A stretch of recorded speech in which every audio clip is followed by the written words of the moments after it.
Salam kowe Johar anu tanah video ten apa kata lari hek setar kana ingin ya teh hasta official ar tehin do ale nonde 25 atu tako mak more kana onde ke chala huyu lagi ona do Chakisar Jhargram jela Chakisar huyu kana ado nito bonga puru arambok lagi onate ado ele set sapra kana ado le chala lagi ar hoy orak tale itu set kate ona do udok kana ado karan banut te dare buterin dulu kana hape dome uduger kana ar dome gorom padaw kana ado chala huyu kana tahle chalo mak more bon nyel sange joto kate sanam hor tege ar cheka ko mak more kana more gotang atu ate nona ko bon nyel sange aguya cho tahle chala hoile hej kana nonde Chakisar mak more re ar hoile ti kita nitu ar nyel kota bon chilka ko edik kana onte tine kan hor ko jara kana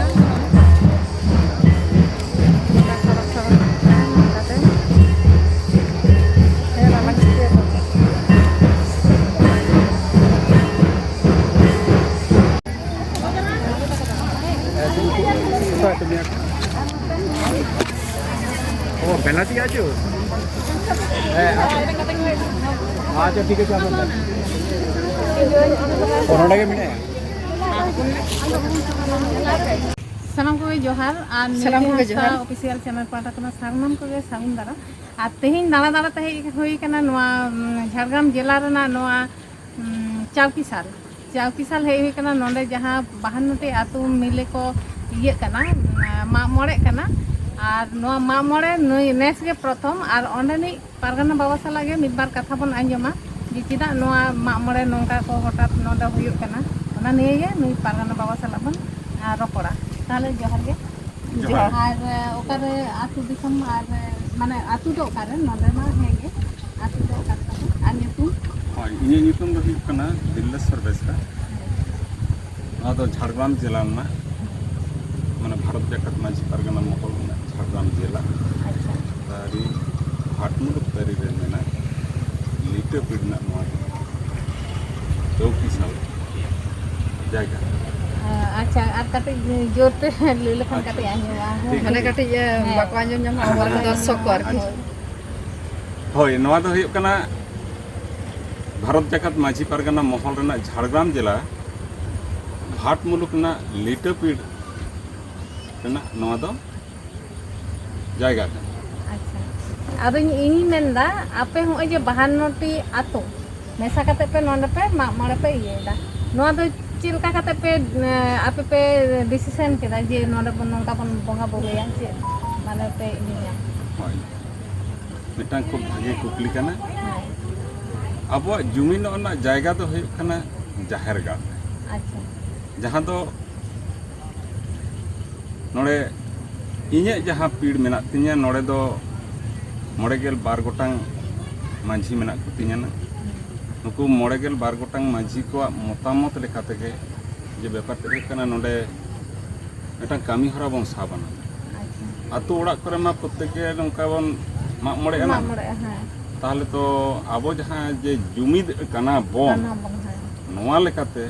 যেদেন তাহলে আবো মিটাং জুমিদ জায়গা মিটাং জায়গা রকম সেটার সেটারো হয় আদো ওনা লেখাতে ইঞ্জিরেন 52 গোটা যাহা মাঝি মেনা কুতিnya na unkuwa হেসারি লেখাতে গে তেজ ওনা জায়গা রলে এই জায়গা আদো নোয়া দো হই কানা যাহা Chakisar দো হই কানা মিডল জায়গা হেসে মিডল জায়গা রে নোয়া দো পে চয়েস কাদা যে নডে হই না সে চের bang middle জায়গা তো ঠিক লই বাং গানোa na no noa জায়গা na metang do metang litigation mena আচ্ছা noa জায়গা চিতান রে metang turuk পুরো হ্যাঁ অবৈধ ভাবতে নড়ে পাট্টায় ñam la তাহেं kan আচ্ছা ona do searching kate ale le ñam ka ona re ñelogok kana jahay turuk uni turuka umer do huyuk kan taya 36 বছর আর উনিয়া যাহা পাট্টা কাগজ ñelogok kan taya uni do 1976 সাল la tay পাট্টা মানে ona patta jeta ñamea ona patta da aya auri jonom rege ona patta da aya nitum ti isu ado ona ko idi kate ale BLR sahib then no idi kate le deputation akada se uni then nongkana application le em ka ebong uni sorojomin todonto kate le ñel ka ale le lei kana je byapar te नुई जहाँ तुड़ुक मेना then आमा legal कागज को अगुई ताम एवं BLRO साहेब नोड़े जखन पे धाव कते नोड़े हेज लेना थाई खान नोड़े तदंत लगित ते उनी मिटा हो ओना कागज पत्र बाय उदि दाड़े आदो ओना खातिर ते लेदा बांग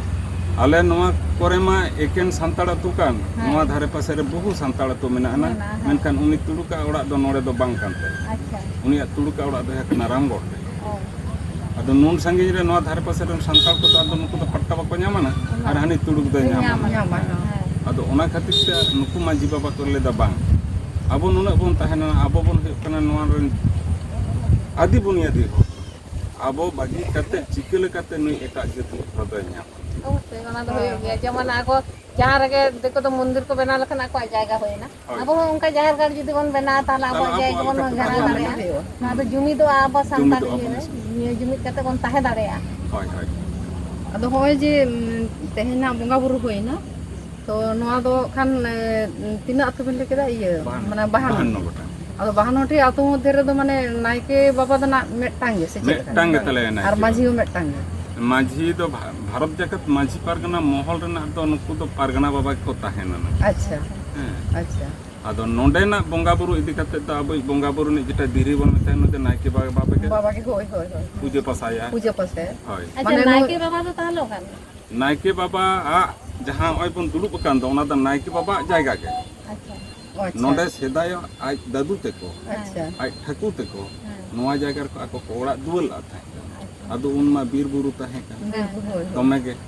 नोडे कुमरू डकतना दमे के बतर ताहे तापरे आज दादू समय अक्तरे नोडे हाडी गुदम है चालू अच्छा हाडी गुदम आया नितुम ते परमिशन हम मेना ताया और ओना साथे नोडे मटान धुलेट होय होल आता जाके सब धुलट जहां जखन धुलेट एखनो चालाक कान आदो नोंडे जहां को उहेर भावना किदा जे ताहले आबो नायके तो मिटान दरकार तबन पूजे पासा लगे ताहले चेल लेका कते बन चिकेना तो उनरे इनरेन 52 गोटान मांझी बाबा अहो जावरा कते नुकु ठेन दिस हुदिस कोय होइना उनको को ले कदा बा आबो जहां अरि चली मेना ताबोना ना जे आबो ते द नायके दो बाबन बचाव दाड़िया को होय होय होय ताहले देन नुकु दो मालहे हाटा सागात सावड़ी नोआ बन तेबन जोटाव होचोयना और नोआ द घासाव मजाव कते जहां को बन नायके को तिंगोई तबना उनी के आपद नायके मेनते बन माना होय बंगा बुरु हो कते के उनको बंगा बुरु को बचाव काले नायके ताले तीरे बंगा बुरु नोंडा होइना आदो पहिले शर्मा तो कटी तले ताई तोइनो कना आदो भूल तुरी को द हनते नते ताहेन गया और तापरे होय जे जेटा 52 गोटां मांझी मेना को तालेना नतन को द होइले सोरेना और हनतेन को दले संगीन ताले झतो मिद धाते हिजु तो संभव बान तबे आशाय जहां को आले भूल भ्रांति को मेना ना जहां को हित को मेना ना दाराय कान शर्मा दो ओना को दले सुधरेवना होय आरो दिसुदिस आरो बाबा ते को मेना को आरो सुसुरी ते को मेना को उनको कोठन ले दिसुदिस ले कोय जोंगाना चेल लेका कते दारा कान दिन रे नोआ मा मोर आरो भागे लेकाते होयो मा सुष्ट भाव और जुमिक बन ताहेन मा नोना को अदो सेता होय बंगा बुरु होय कते दो आदो ताले नोडे सोळे ना सोळे को दो होयना हां बंगा बुरु जहां आबो आतो ओडा करना जहां का होयो तबना ना उनका के अदो नोडे तो जमन्यू तो बासिन धरे चला कना जमन्यू तो होला दो ताहे कान ताले माहा मा खान निरामिष आदो माहा हिलो जहां गे जाहेर साड़ीम को दाब बड़ा करते जाहेर को जहां सजाव तेना ओना को सजाव बांग पर्यंत तो खान आबो तो बाबन हाब दाड़िया से बाबन जम दाड़िया ओना का हाब उड़ाव करते आई ओक्तरे सोड़े दले जम आदो तेहेन हो होय बंगा बुरु जतोखन बांग सतोगो कना नोआ को सत सपड़ाव बड़ा तगे कटी तो देरी दो हुई कना आदो है सोड़े को इसिन का सोड़े जम को चला कना अच्छा आदुñ मेनदा 52 टी आतोरन तो मांझी बाबा मेना को गे तबना तो सनम हड़ को सेटर कना सनाम हड़ को सेटर खान तिया ओंडे लिस्ट ना तिया ओ अच्छा हिजुग कान दाराकान सेरमा रे दा कान उनको मांझी बाबा साला गालमारा हुयना होय आपे को जेटा पे दिस उदिस के एमदा जे मिटांग गेपिंग तैयार होय होय बोंगा बुरु सात काते होय अब एंते जहां एंते बोंगा का तबन ओना को एंते बोंगा बुरु को चाबा काते ओना परे ना जहां होय माने दुटा अड़ाईटा परे जे होय नितो तीना बजा कना नितो दो आयुब ना 9टा गान दो जन बजाएन गया पाले 8टा साढ़े 8टा बजा कना होय जे दुटा परे खुना मिटांग होय गेपिंग आदो नुआ गेपिंग रे दो माने ओना दो आले ले चिंतायदा माने आपे कोठन आले ले दोहोयदा आरकी माने नोंकाना आसले दोहोय ताले आरकी जे हिजुकान दिन रे दो नोंकाना पे आगु लेखान नापायो आरकी माने मिटांग चेलका मिटांग होयतो होइना तारपरे जे मिटांग प्रोग्राम चला लेनखान जहां दो आबो सारा रना गे जेमन मामड़े ना गे मिटांग उनका जुदी चाहता है मामड़े ना बिनती बाकेट हो मेना ताबोना से धरम रिया हो कथा मेना ताबोना माने गालोस गालोस तालाते से मामड़े ते सेरेंग दुरंग को मेना नि होय हो नोंकाना आरकी जे मिटांग ताहे लेनखान जे होय आपन सिनन हड़ बन हेज कना तो हानते नाते मेना बोना मिटांग ताहन खान दो जे नोडे को आजम किया को आदो जायगा रे ताहे होय को आती हानते नाते बांग चितर होय आपे को जहां दिस उदिस ओना साउते आबार बाबा को मिट बार हर को हेजना थाय कान उनको हो नोआ को कमेंट या जे व्यापार ते हुयuk kana adi marang gepogok kana tale noa gaping re jahan mitang abo साता ना होते हैं तेहिnya jahan অনুষ্ঠান पारपास ते mitang jahan पे दोहल ताबन खान दो आडी नापाय को abin ko jahan bin abin disudis bin emda ona ha ale बाती अंजलि तकते ले नोले दोहो कता सारागे अच्छा ओंडे ताहले आबो चेतन मोहर रेन ओकय को हेज कना माने होय उठो दो माने कोला हिलो तो हिलो जहां को माने हेज कना चेतन जहां को सेटल तो को सेटल लन ताबना आरकी उनकान को होला नो माहारे ताहे कना सेटरे ताहे कना नोआ भूमि ओ बन नि मंत्री पूर्ण मंत्री बीरबहान हस्ता उनी सेटरे ताहे कना और ओना साउते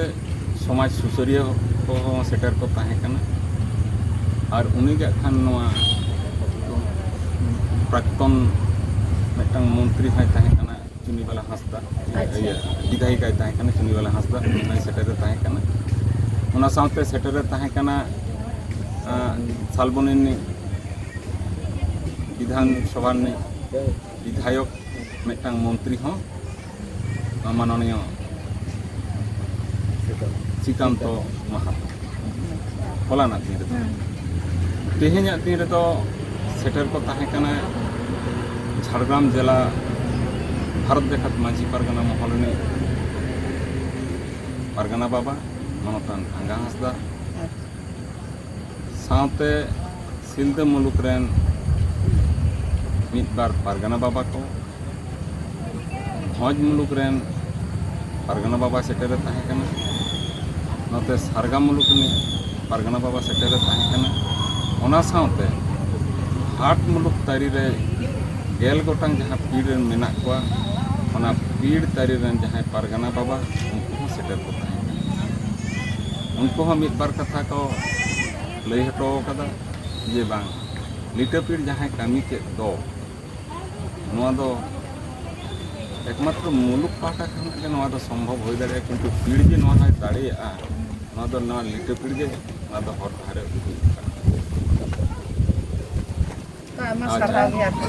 ओना साव सावते आर कटिंग ले जुटिया के होय जे नुन मारांग मेटांग अनुष्ठान नोआ अनुष्ठान रे विशेष कायते आले रामगढ़ नि आईसी साहेब मानतान पुलकेश भट्टाचार्य उनी आदि टागे दाग कोना एहब कते मान जिनिस कोना एहब कते जतो के सोडे गोड़े एम काले उना साथे मेडिकल टीम जहां को नोडे नुना सितोंग ग्रुप जलाते मिट बार हड़ को असुस्थ लना थाय कान उना लगी ते हो नोडे मेडिकल टीम बैसो थाय काना उना दो डायरेक्ट जिला खना के ना किंतु को रिक्रूट ले अच्छा आडी नापाय अच्छा ताहले लेदा नोआ माराम प्रोग्राम कना नोआ आबोआ नोआ सरकार खना उनका गड़ो सपोर्ट पे नाम दा बां ᱟᱞᱮ ᱫᱚ ᱥᱚᱨᱠᱟर ᱠᱷᱚᱱᱟᱜ ᱠᱳᱱᱳ ᱜᱚᱲᱚ ᱥᱚᱯᱚᱦᱚᱫ ᱤᱧᱨᱮᱱ ᱡᱟᱦᱟᱸᱭ 52 ᱜᱚᱴᱟᱝ ᱡᱮᱴᱟ ᱢᱟᱹᱡᱷᱤ ᱵᱟᱵᱟ ᱢᱮᱱᱟᱜ ᱠᱚᱛᱤᱧᱟ ᱱᱟ ᱱᱟ ᱟᱠᱚᱣᱟᱜ ᱠᱩᱨᱩᱢᱩᱴᱩ ᱛᱮ ᱟᱨᱠᱤ उनको 52 गोटांग माझी बाबा आकोआग चुपुद चावले और शहर काउडी एम काते के तेज नुन मारंग मिदटांग कर्मकांड ले एहब